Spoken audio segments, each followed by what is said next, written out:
आयुष्यात अनेकदा असे क्षण येतात जेव्हा कळत नाही की काय निवडावं, काय योग्य, काय अयोग्य. पण यावरचं उत्तर किंवा निदान मार्ग तरी आपल्याला हजारो वर्षांपूर्वीच्या कथांमध्ये सापडतो. आज आपण अशाच एका नियमावलीचा, एका कोडचा शोध घेणार आहोत. कधी विचार केलाय की जर आपलं कर्तव्यच आपल्या विनाशाचं कारण ठरलं तर? हा प्रश्न ऐकायला जितका मोठा वाटतो तितकाच तो आपल्या प्रत्येकाच्या आयुष्याशी जोडलेला आहे. आणि याच एका प्रश्नाभोवती 2 महान महाकाव्य लिहिली गेली. आपण बोलतोय रामायण आणि महाभारताबद्दल.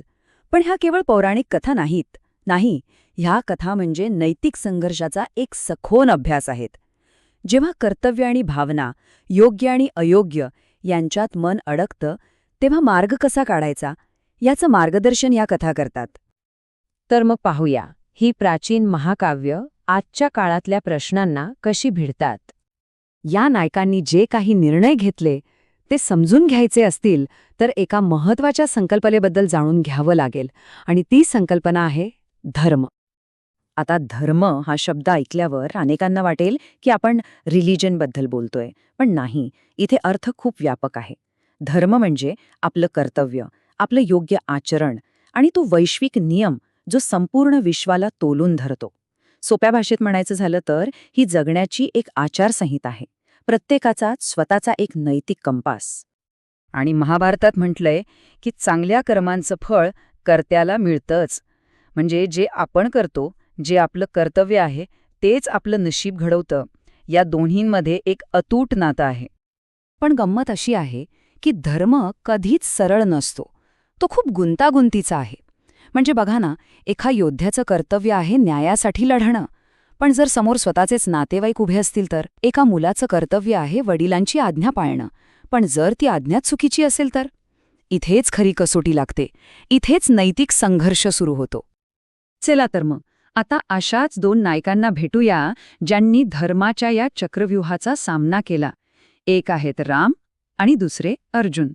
यांच्या कथांमधनं आपल्याला धर्माचे वेगवेगळे पैलू पाहायला मिळतील. हे दोघेही नायक जणू एकाच नाण्याच्या 2 बाजू आहेत. एका बाजूला आहेत राम, जे धर्माचं पालन करण्यासाठी काहीही करायला तयार आहेत, आदर्श राजा. आणि दुसऱ्या बाजूला आहे अर्जुन, जो आपल्या कर्तव्यावरच प्रश्न विचारतो, एक अनिच्छुक योद्धा. हा जो फरक आहे ना, तोच आपल्याला धर्माची खरी खोली दाखवतो. रामाचं उदाहरण घेऊया. एक आदर्श पुत्र म्हणून वडिलांनी दिलेलं वचन पूर्ण करण्यासाठी ते 14 वर्षांचा वनवास स्वीकारतात. विचार करा, राज्याचा त्याग करतात. का? कारण त्यांच्यासाठी पुत्राचा धर्म सर्वात मोठा होता. हा निर्णय किती वेदनादायी असेल, पण धर्मासाठी त्यांनी तो हस्तमुखाने स्वीकारला. आता अर्जुनाकडे येऊया. कल्पना करा, कुरुक्षेत्राचं मैदान, महायुद्धाला सुरुवात होणार, आणि अर्जुन समोर पाहतो तर काय? शत्रूच्या सैन्यात समोर उभे आहेत त्याचे आजोबा, त्याचे गुरु द्रोणाचार्य, त्याचे भाऊ, सगळी आपलीच माणसं. त्या क्षणी अर्जुनाचा योद्धा म्हणून धर्म आणि एका नातवाचा, शिष्याचा, भावाचा धर्म हे समोरासमोर उभे ठाकतात. तो इतका खचून जातो की आपलं धनुष्य खाली ठेवतो आणि म्हणतो, मी नाही लढणार. आणि अर्जुनाचा हाच नकार भगवद्गीतेच्या जन्माचं कारण ठरतो. तर या नैतिक संघर्षांचे परिणाम काय झाले? या नायकांनी जी कर्तव्य निवडली त्याची किंमत काय होती? चला पाहूया. रामायणातले युद्ध बघा, ते फक्त 2 सैन्यांमध्ये नव्हतं, ते होतं सुव्यवस्था आणि अराजकता यांच्यातलं युद्ध. एक प्रकारे चांगल्या आणि वाईटातलं. यातून हेच दिसतं की धर्माच्या मार्गावर चालणं म्हणजे साधी गोष्ट नाही, त्यासाठी मोठ्या संकटांना सामोरं जावं लागतं. आणि महाभारताच्या युद्धाने तर खूप मोठी किंमत मोजायला लावली. जेव्हा महान योद्धा कर्ण मारला जातो तेव्हा युद्धाची भीषणता आणि त्यागाची वेदना काय असते हे लक्षात येतं. अर्जुनाने आपला क्षत्रिय धर्म पाळला, पण त्यासाठी त्याला आपल्याच भावाचा जीव घ्यावा लागला. फक्त 18 दिवस चाललं हे कुरुक्षेत्राचं युद्ध, पण या 18 दिवसांत वीरांची एक अख्खी पिढी जवळजवळ संपून गेली. यावरून कर्तव्याची किंमत किती मोठी असू शकते याचा अंदाज येतो.